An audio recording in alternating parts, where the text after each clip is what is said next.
Hey guys, this is an examples video where I'm just going to be taking derivatives of different inverse trig functions. So let's just jump straight to the problems. These are the four functions that I'm going to be taking the derivative of today. So if there's a specific one you want to see, you can always fast forward to it, or you could use this as a way to quiz yourself and then hit play when you're ready. And just because I know these derivatives are kind of tricky, I thought I'd just write the list of them down. So if you don't know these, here they all are. You can pause the video, write them down if you need them. So starting with this first one, so notice that we are going to have to use the chain rule here.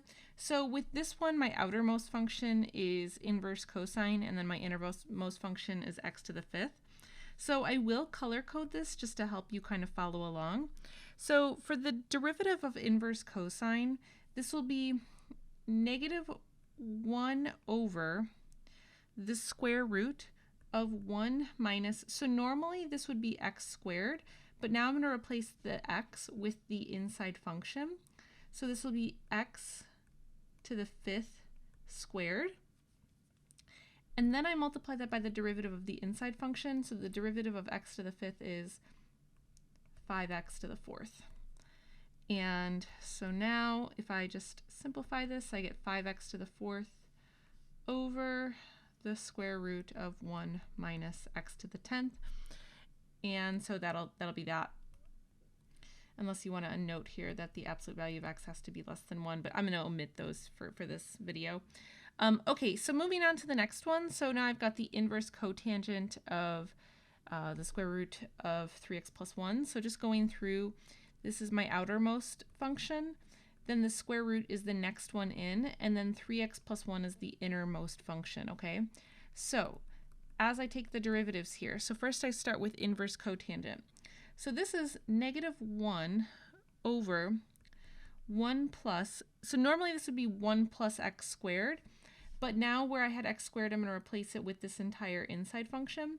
So this will be the square root of 3x plus 1, all of that squared. So there's the first part. So now I have to move to the next function, which would be this square root function. So remember, this is the same thing as having something to the 1/2, so I really just have to use the power rule here. So this will be 1/2 times 3x plus 1 to the negative first. So I subtracted 1 from the exponent. And now I have to take the derivative of the innermost function. So the derivative of 3x plus 1 is 3. And so now I can simplify all of this. So let's see, this will be, this will be what? Negative 3. I just moved, by the way, it doesn't matter where you put this negative, so I'm just going to move it on top just to make it my life a little easier.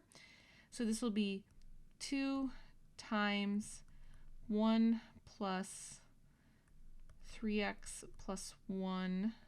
So notice that the square root, when I square it, it cancels out the square root. And then I will also have the square root of 3x plus 1. And I can see now I could actually add these ones together, so you could also do that, and then you could distribute this. So if I wanted to just take this one step farther, I could write this out as, let's see, this is negative 3 over 4 plus 6x times the square root of 3x plus 1. So just notice I distributed the 2 into this, and so 1 plus 1 is 2, and then multiply that by 2, that's 4. So this is as simplified as I can really go with this. Okay, so moving on to C here. So once again, we're using the chain rule. We love the chain rule. Here's my outermost function. Here's the next one in, and then here's the innermost function. So once again, I'll color code that just so you can kind of follow along. So for the derivative of the natural log, it's 1 over all the inside stuff. So this is going to be 1 over inverse secant of 2x minus 1. And now I'm going to multiply this by the derivative of inverse secant. So that's going to be 1 over the absolute value. Now normally this would have been an x, but now I'm going to fill that in with the inside function. So this will be 2x minus 1, in absolute value, times the square root of 2x minus 1 squared minus 1. So that is the derivative for inverse secant, and now I still have to get to this innermost derivative, so I will now multiply this all by 2. That's the derivative of 2x minus 1. So now if I want to write this all out, I get 2 over inverse secant of 2x minus 1 times the absolute value of 2x minus 1 times the square root of 2x minus 1 squared minus 1, and I guess you could FOIL this out.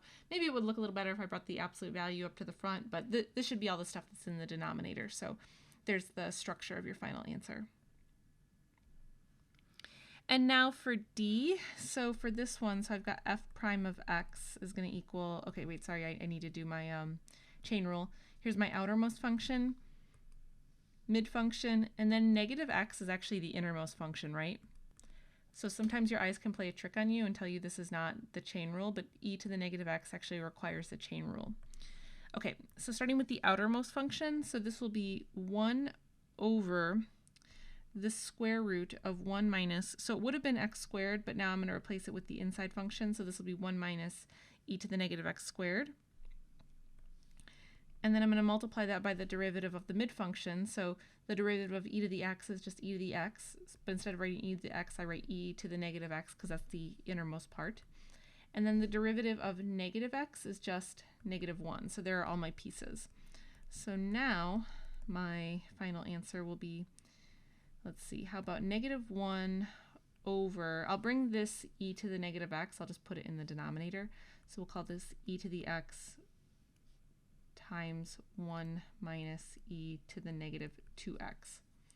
And so that's really as good as that one gets. So that covers it for these derivatives, so hopefully that was helpful. If you guys have any questions, feel free to drop me a line. I'll talk to you guys next time. Thanks for watching.